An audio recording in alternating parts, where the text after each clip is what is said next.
Well, it's still summer for a couple more days, but the season will be changing soon. The Greetery has a new collection out, A Hint of Autumn. Join me as I make these cards, coming up next on Catherine Paper Art. In today's video, I am working on some cards, autumn themed and Christmas themed, as well as some general birthday cards, and I'm using the Greetery's newest collection, A Hint of Autumn.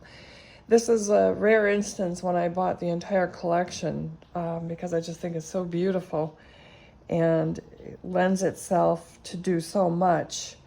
I especially like this 3D layering card, and I'm sure that Betsy's going to come out. This is the autumn version. I'm sure she's going to come out with other seasons, and I put a little lake in the background, but anyway, it's a fun collection.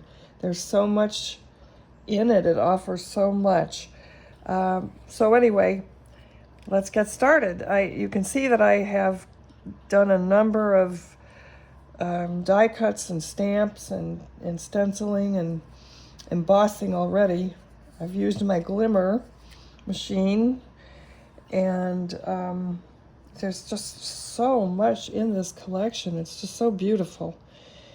So I've gone ahead and I also, what I like to do, I like to look at Betsy's videos for inspiration, as well as the lookbooks, to see what her team has put together and get some ideas from them to help jumpstart my brain, because sometimes I get into a rut like most people do.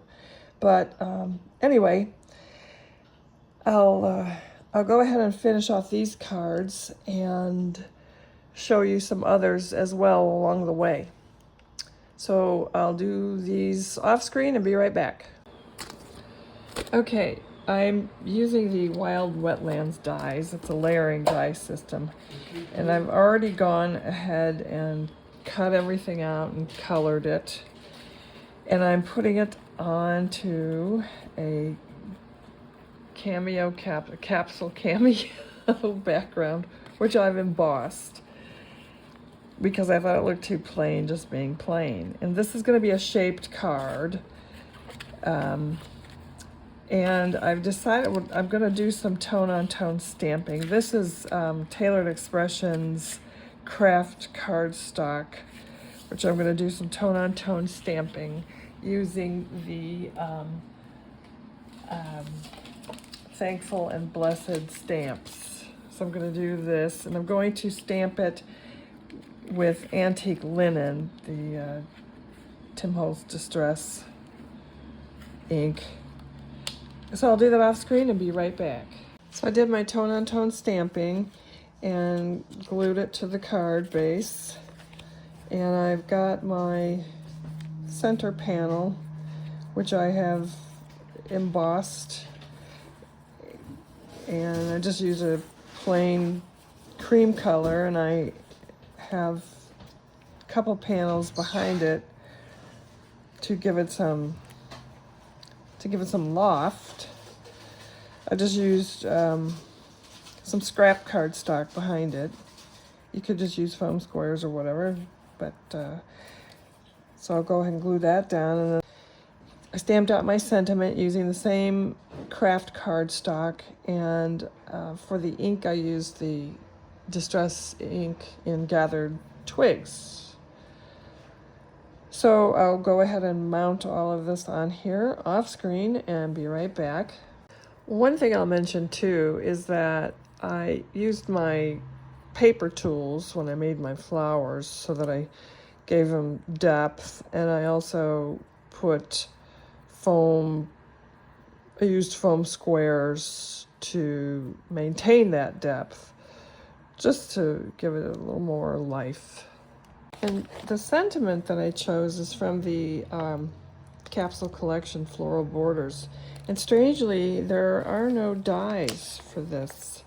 So I don't know if Betsy is planning to come out with dies, but so I just hand cut that, and I'm going to pop that up with some foam tape, and that'll be it for this card.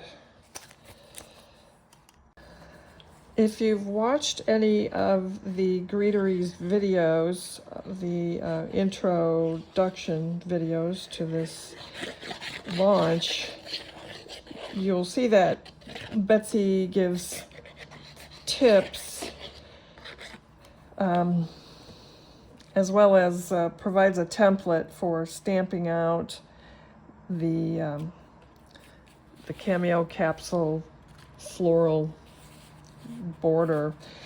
And one of the tips she tells you about is embossing with this autumn herbarium embossing folder, and she says because it slips that embossing it upside down after you've stamped the veining and whatnot will help keep it aligned, and it is helpful, but for some reason I still have problems.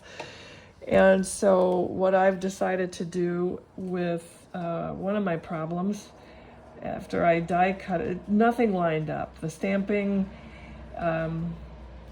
worked okay, and then I embossed it, and that didn't work okay, and stenciling didn't work okay either. So I decided after even the die cutting, so everything was off.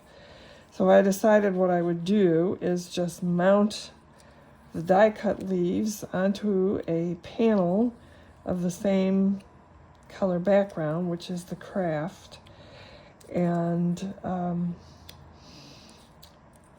use the awkward die cut leaves just as a focal, not gluing them down totally, but leaving them some springy action, and overlapping them, onto these poor bittersweet berries. I guess they're bittersweet. They really suffered the most. Overlapping them onto my sentiment slightly as it goes. So I thought I would do something like that. So I'll go ahead and get these secured down and do that off screen and be right back. So I used my bone folder to curve and curl the leaves, and I popped my sentiment up with some foam squares, and I'm just going to tuck this, try to center it. It's unfortunate that the other side doesn't have,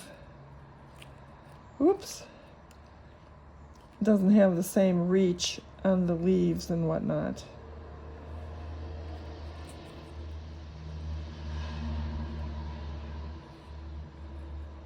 It's hard to see over the camera.